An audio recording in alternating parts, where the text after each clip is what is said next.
going to do a stovetop partial mash brew.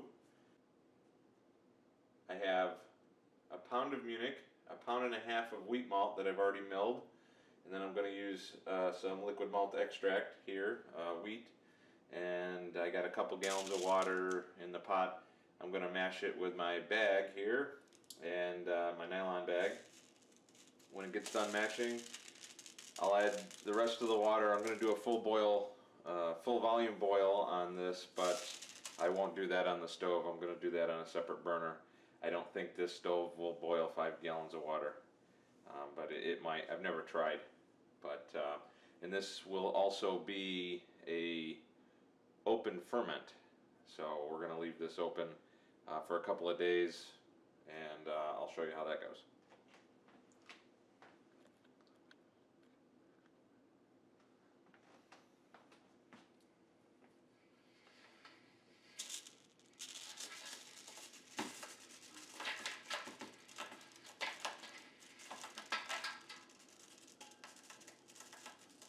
Throw this right in there.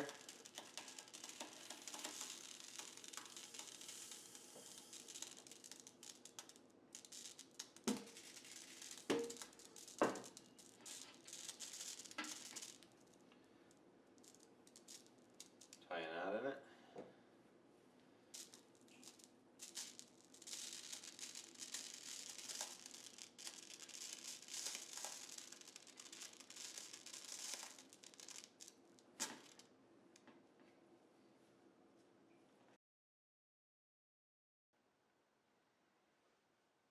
I've brewed this recipe before, but this is the only one that I do a partial mash on, and also the only one I do on my stovetop.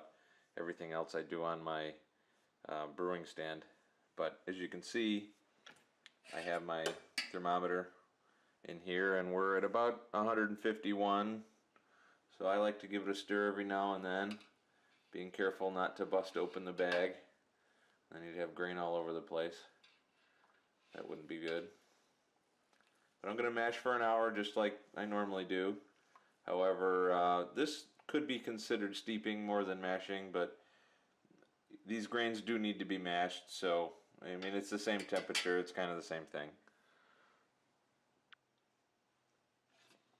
I've got my thermometer here and my stirring spoon. You want to give it a stir every now and then. Make sure all the grains moving around.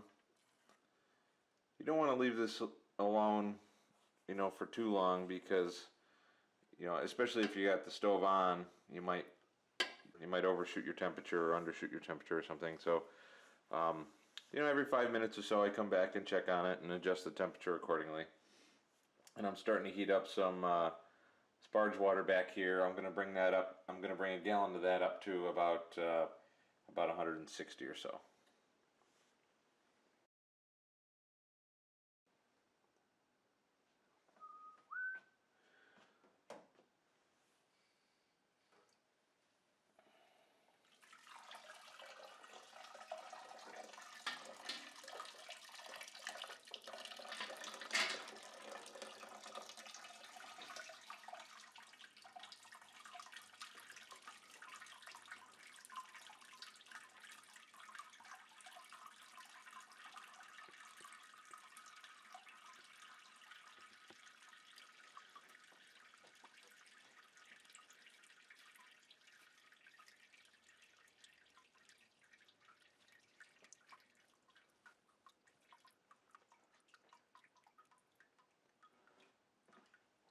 Just going to use that gallon of sparge water and rinse these grains off.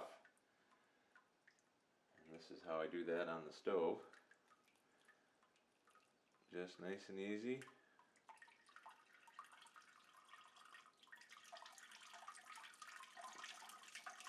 Trying to get the rest of the sugar out of the grain with this water.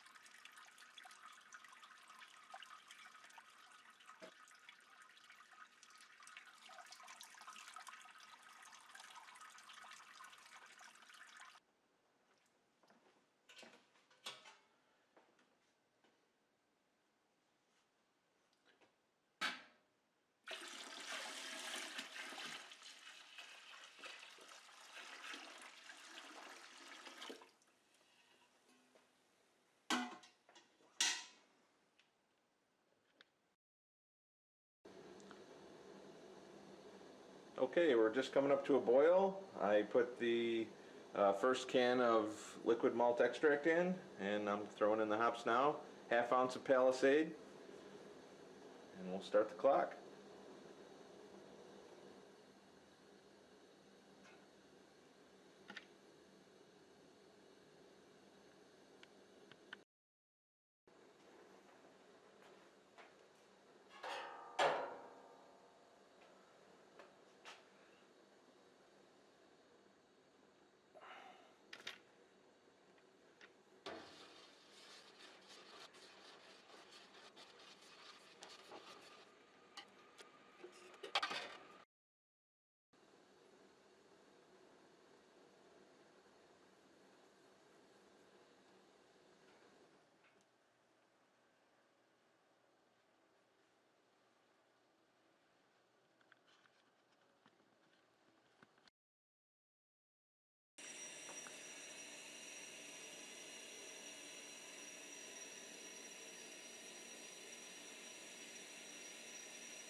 Okay, the beer is chilled and put in the fermenter. It's very important to still use sanitary practices. So everything that touches the beer, the fermenter, and everything else has to be sanitary. Just because we're doing an open fermentation doesn't mean we can skimp on that. I'm not using wild yeast. I'm using Y yeast 3068 Weihenstephan. I've made a starter, and I'm going to throw that in now.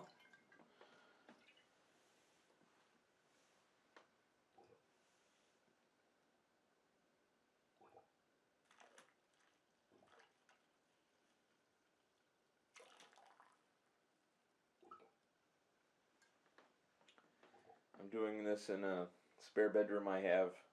Doesn't get too much traffic in here, so I'm not too worried about dust or anything falling into the open fermenter here. If you had any pets or children or something, you might want to protect this against that, but I'll just leave it here. We'll check in tomorrow.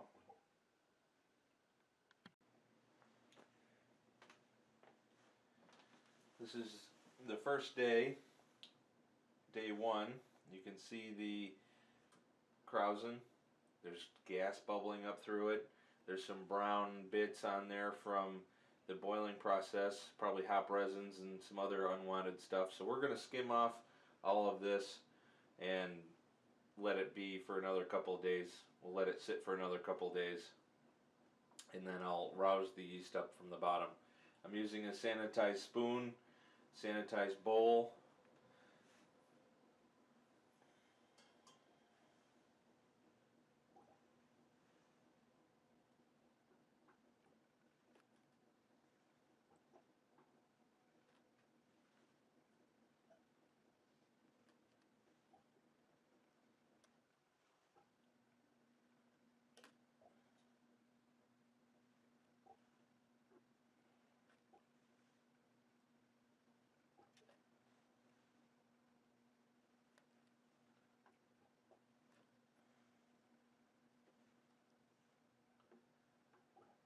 Being careful not to scrape the metal spoon against the side of the bucket here. I don't want to scratch my fermenter.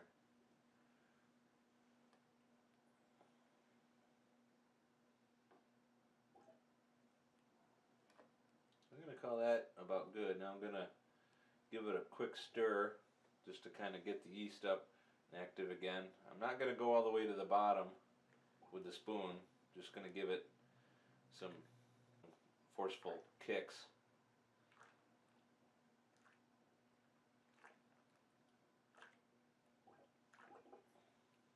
Okay, let that go another day.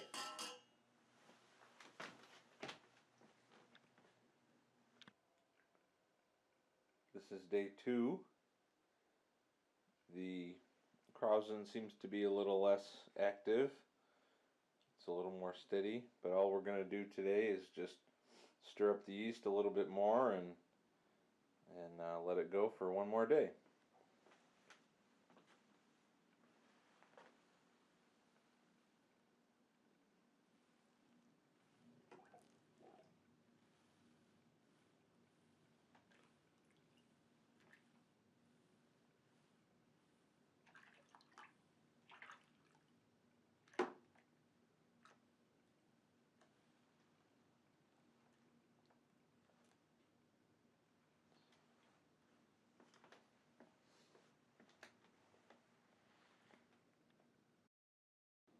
Here we are on day 3. This is the end of the open fermentation. I'm going to rack it to a clean carboy and let it finish the rest of the fermentation from that point on. It looks pretty stagnant, but that's fine. It's about done.